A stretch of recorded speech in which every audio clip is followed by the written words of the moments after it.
18 kilometre হাঁটতে হাঁটতে চলে এসে পাহাড়ের উচ্চ টিলায় দাঁড়াইয়া পিছন পিছন শুধু নবীর দিকেই তাকায় আছে। আরে তার ঘর থেকে 18-21 কিলোমিটার দূর পর্যন্ত নবীর দেখার জন্য পিছু পিছু যায়। যখন দেখা না যায় তখন পাহাড়ের উচ্চ টিলায় দাঁড়াইয়া আল্লাহর নবীর দিকে তাকাই রইল আর চোখের পানি ছেড়ে দিয়ে কান্দে আর বলে, হায় রে, যেই লোকটার জন্য আমার জীবনের সব কিছু শেষ করে দিলাম, আমি পথের ফকির হইলাম, সেই সোনার হরিণ আমার কাছ থেকে চলে যাচ্ছে। হায় রে, আমার জীবন দশায় যদি এই ছেলে যদি পয়গম্বর হইতো, সর্বপ্রথম কালেমাটা আমি গ্রহণ করতাম। এই বৃদ্ধ লোক চোখের পানি ছেড়ে দিয়ে কান্দে রে, এমন কান্না শুরু করছে, হায় রে, আমি বৃদ্ধ হয়ে গেছি, আমার জীবন দশায় তো এই যুবক নবুয়ত পাইব না, কালেমাটা পড়তে পারলাম না, আমি যদি পাইতাম সর্বপ্রথম কালেমাটা গ্রহণ করতাম। আফসোস করতে করতে কাঁদতে কাঁদতে সেখানে বসে গেছে। কিন্তু দেখেন, অনেক ইহুদি ছিল যারা তাওরাতের পণ্ডিত ছিল, তাওরাতের পণ্ডিত ছিল অনেক ইহুদি, তারা কিন্তু আমার নবীরে বালা কইরা চিনত। কথা কয় না? একবার আবু লাহাব ব্যবসার উদ্দেশ্যে সিরিয়ায় যাবে। আব্দুল মুত্তালিব দুনিয়া থেকে বিদায় হওয়ার পরে আবু লাহাবের কাছে দায়িত্ব দিয়া গেছিল আব্দুল মুত্তালিব, রাসূলের দাদা আবু তালেবের কাছে দায়িত্ব দিছিল মুহাম্মদের। আরে সন্তান আব্দুল মুত্তালিব তার সন্তান আবু তালেব রে বলছে, তুই আমার নাতিরে দেখাশোনা করবি। আবু তালেব খুব গরিব ছিল, দরিদ্র ছিল, নিজের সন্তানগুলিরে ভালো করে খাবার খাওয়াইতে পারে না। আব্দুল মুত্তালিব ইন্তেকালের পরে আবু তালেব নবীরে লালন পালন করছে নিজের সন্তানের চেয়েও বেশি। একদিন আবু তালেব ব্যবসায় যাবে, সিরিয়ায় ব্যবসার জন্য যাবে। যত ব্যবসা করছে সব ব্যবসায় খালি লস খাইতে খাইতে একেবারে গরিব হয়ে গেছে। একদিন নিয়ত করছে সিরিয়ায় যাব ব্যবসা করার জন্য, কিন্তু সেই খবরটা আমার নবীর কান পর্যন্ত কেমনে পৌঁছে গেল? নবীর বয়স ছিল মাত্র 12 বছর। নবীজি আবু তালেবরে বলেন, চাচা গো, আমি আপনার সঙ্গে ব্যবসায় যাব। আবু তালেব বলেন, না বাতিজান, না, তোমারে লইয়া এত দূর, বহু দূর, তোমারে লইয়া আমি সফরে যেতে চাই না। না চাচা, আমি যাব গো। চাচার সামনে যখন আল্লাহর পয়গম্বর বারবার রিকোয়েস্ট করলেন, আবু তালেব বললেন, চলো বাতিজা, তাহলে তোমার লইয়া সফরে যায়। কথাগুলি কিন্তু মনোযোগ দিয়ে শুনেন, ওই ঘটনার সাথে একটু বোঝানোর জন্য আপনাদেরকে বলছি। ভাইরা আমার, মাত্র নবীর বয়স কয় বছর? আরে 12 বছরের টকবকে যুবক একজন ডাক দিয়া বলে, আবু তালেব রে, তোমার বাতিজারের সাথে করে নিয়েই নাও, কারণ সে তো শক্তিশালী, 40 জন পালোয়ানের শক্তি থাকে। সুবহানাল্লাহ, কি আরো আসতে বলে ভালো আছিল? পালোয়ান চিনেননি? যারা যুদ্ধ করে, যারা ওই যে কুস্তি করে, দেখছেন না, সবচেয়ে বেশি শক্তিশালী মানুষ। এমন শক্তিশালী 40 জন যুবকের শক্তি থাকে এক একজন বনি ইসরাইলের নবীদের শরীরে।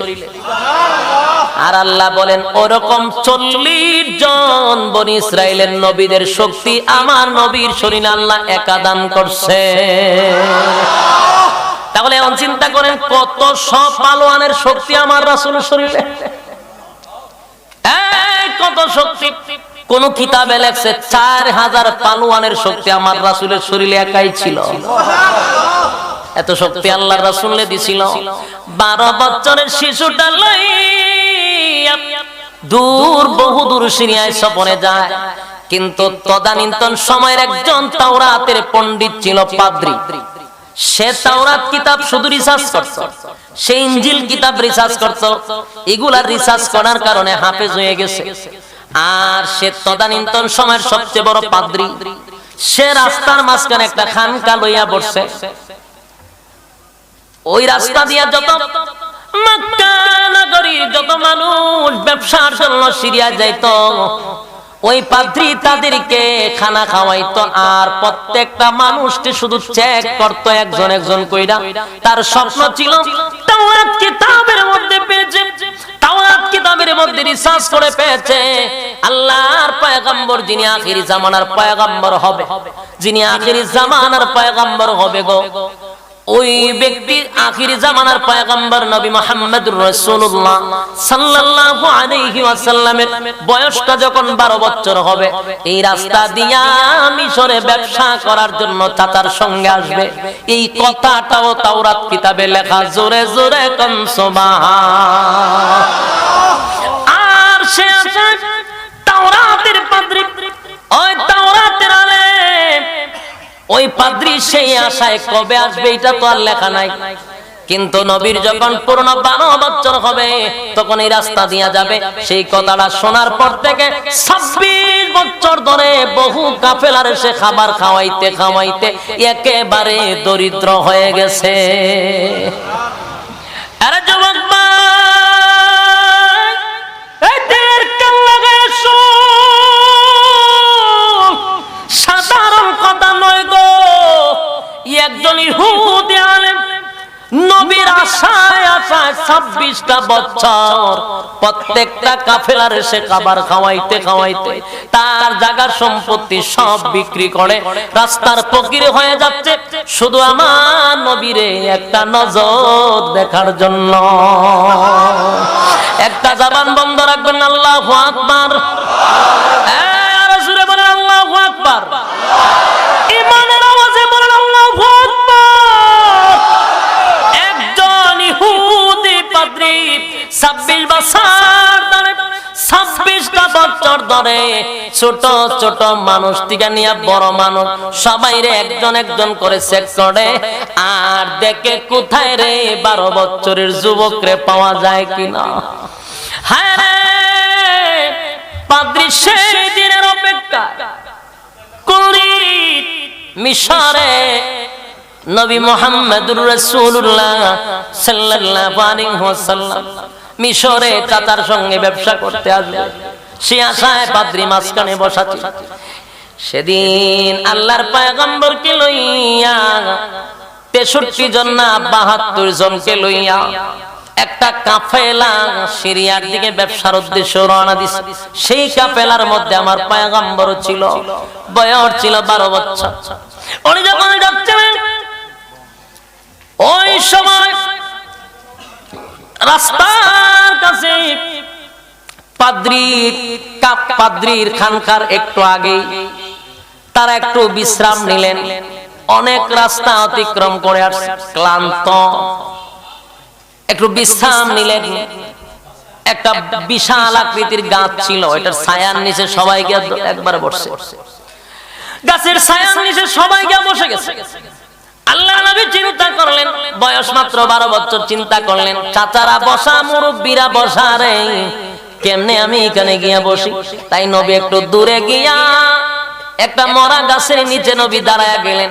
যেই গাছের উপরে কোনো পাতা ছিল না, ডালগুলি মরে গেছে, গাছটা মরে গেছে।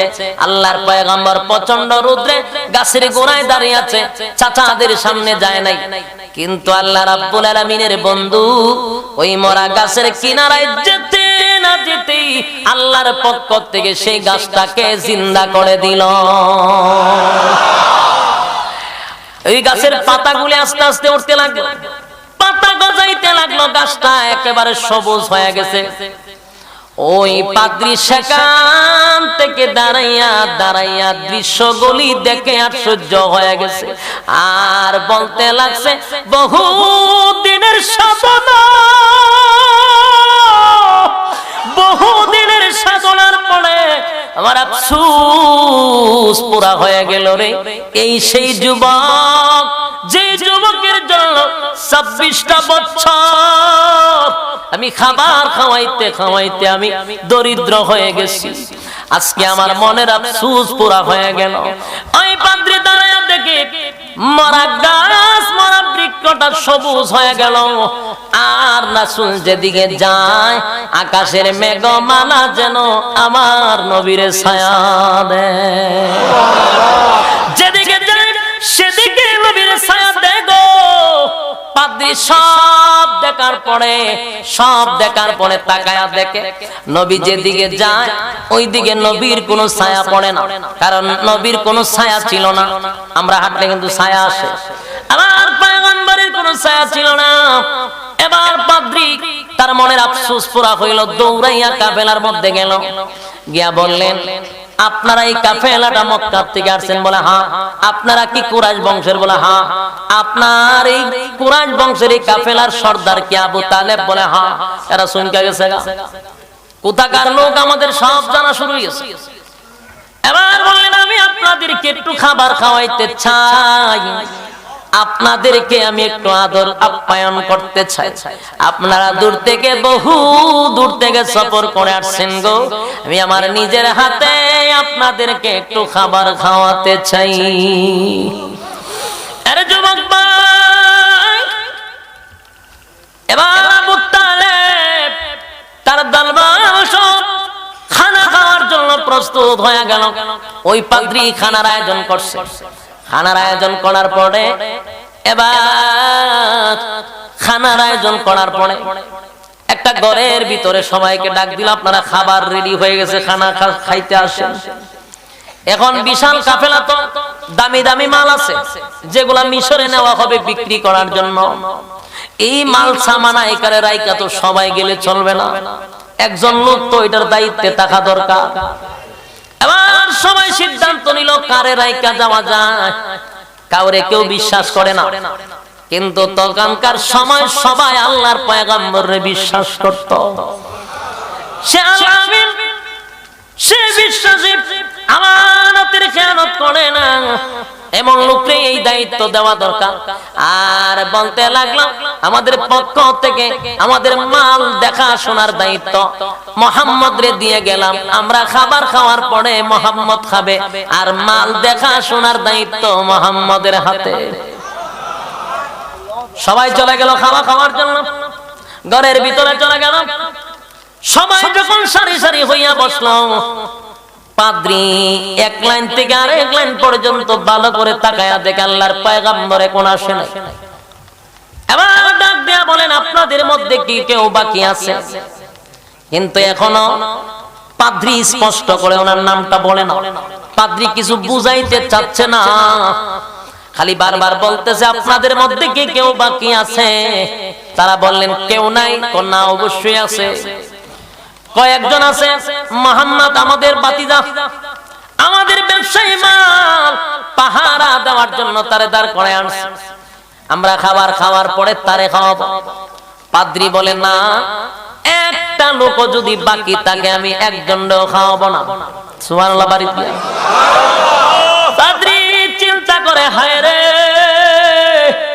যার জন্য 26টা বছর আমি, যার অপেক্ষা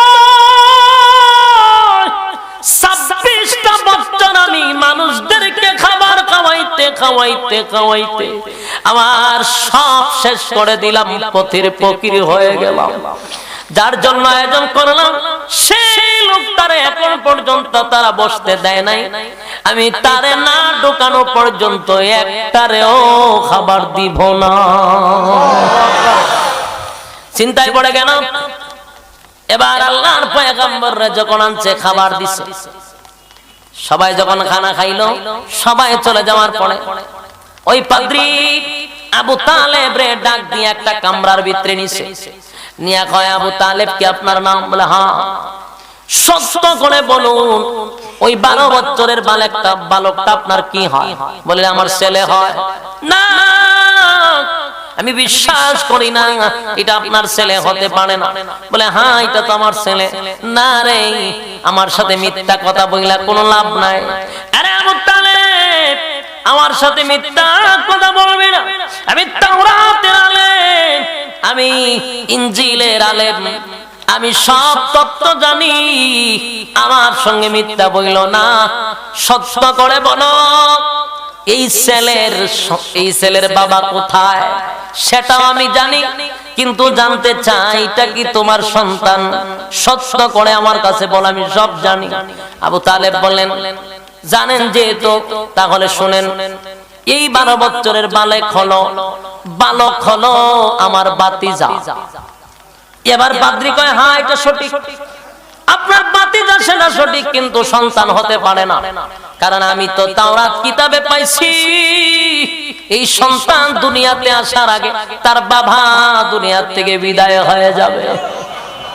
আমার তো অঙ্কে মিলে না, আপনি বলতেছেন আপনার সন্তান, কিন্তু আমি পাইছি তার বাবা দুনিয়াতে আসার আগেই মারা যাবে। এতক্ষণে আমার বোঝা আসছে,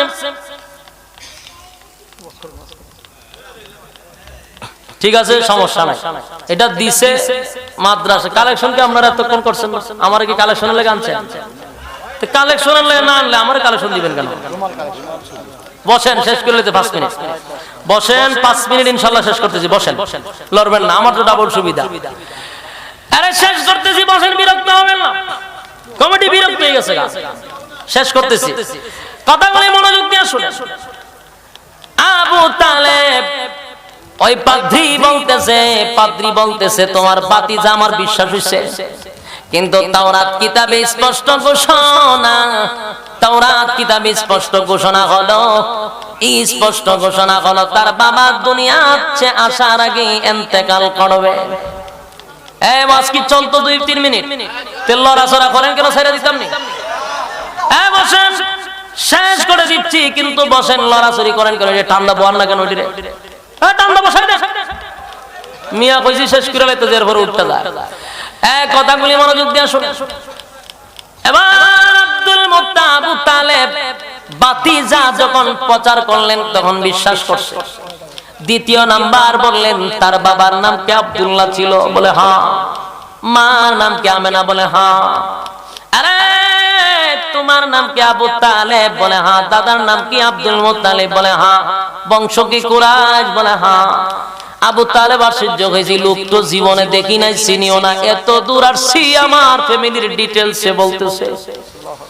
এবার পাদ্রী বলে আবু তালেব রে, আমি সব জানি রে আবু তালেব, যে সন্তান রে তোমার সাথে নিয়ে আসছো সাধারণ কোন মানুষ না, এই ছেলেটাই হলো মহামানব, এই ছেলেটা সাধারণ কোন ছেলে নয়। আবু তালেব রে, তার পা থেকে মাথা পর্যন্ত আমি তাকাইয়া,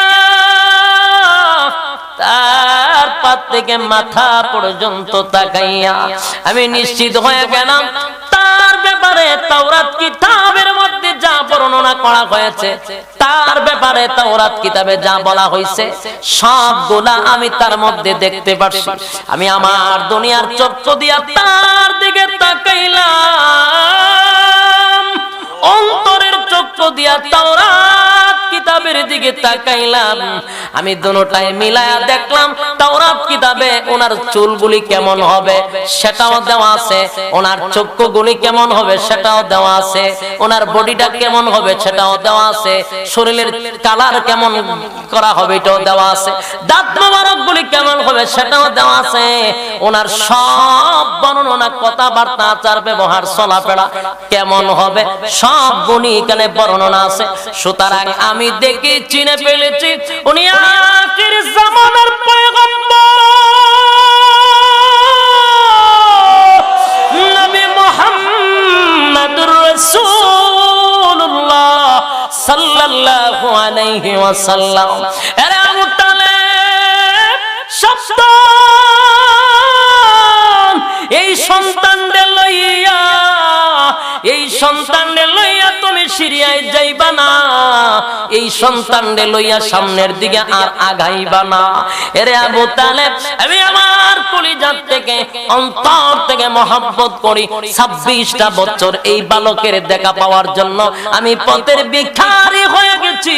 আমি চাই না এই বালকদের যেন কোনো ক্ষতি হয়। আবু তালেব রে, আমি যেমন তাওরাতের আলেম, তাওরাতের পণ্ডিত, সিরিয়ায় অসংখ্য তাওরাতের আলেমরা আছে, আজকে কাগজ কইলা বৈশা আছে, কিতাব কইলা বসা আছে। এই দিনটাতে মুহাম্মদ এই দিকে যাবে সেটা হয়তো বা তারা এই ব্যাপারে অবগত। সুতরাং এই ছেলে লইয়া সামনের দিকে আগাইবা না। যদি তুমি যাও এই ছেলের বিপদ হতে পারে, তারে হত্যা করতে পারে। সুতরাং সামনের দিকে যাইবা না, এখানেই তোমার মাল বিক্রি করে বাড়িতে ফিরত যাও। যুবক ভাইরা আমার, আবু তালেব জীবনে কোনোদিন ব্যবসায় উন্নতি হতে পারলো না। যতবার ব্যবসা লইয়া গেছে খালি ধরা খাইছে। আবু তালেব একেবারে দরিদ্র হয়ে গেছিল। যখন বলতে মালিক নেই বিক্রি করে চলে যাও, আবু তালেবের মনটা ভেঙে গেল। হায় রে, জীবনের কোনো ব্যবসায় সফল হতে পারলাম না। শহরে না যাওয়ার আগে রাস্তায় মাল বিক্রি করলে কি আর আসল মুনাফা পাবো? এই মাল যদি রাস্তায় বিক্রি করেন আর শহরে গেলে কি একদম কথা হয় না দি? তাহলে আমি রাস্তায় বিক্রি করলে রে কি মুনাফা পাবো? মনের কষ্ট লইয়া মুহাম্মদের যেন কোনো ক্ষতি না হয়, কলিজার থেকে আবু তালেব আল্লাহর নবীরে ভালোবাসতেন। রাস্তার মধ্যে মাল বিক্রি করে দিল। মাল বিক্রি করে আল্লাহর হাবিব রে লইয়া ৭২ জন কাফেলা, ৭২ জন মানুষ লইয়া আবার মক্কার দিকে রওনা দিল। আর ওই বৃদ্ধ পাদ্রী, যেই পাদ্রী ২৬ বছর ধরে খাওয়ায়, সেই পাদ্রী তাদের পিছনে পিছনে হাঁটতে লাগলো। ১৮ কিলোমিটার হাঁটতে হাঁটতে চলে এসে পাহাড়ের উঁচু টিলায় দাঁড়াইয়া পিছন পিছন শুধু নবীর দিকেই তাকায় আছে। আরে তার ঘর থেকে নিয়ে ১৮-২১ কিলোমিটার দূর পর্যন্ত নবীর দেখার জন্য পিছু পিছু যায়। যখন দেখা না যায় তখন পাহাড়ের উঁচু টিলায় দাঁড়াইয়া আল্লাহর নবীর দিকে তাকাই রইল, তাকাই রইল। আর চোখের পানি ছেড়ে দিয়ে কান্দে আর বলে, হায় রে, যেই লোকটার জন্য আমার জীবনের সব কিছু শেষ করে দিলাম, আমি পথের ফকির হইলাম,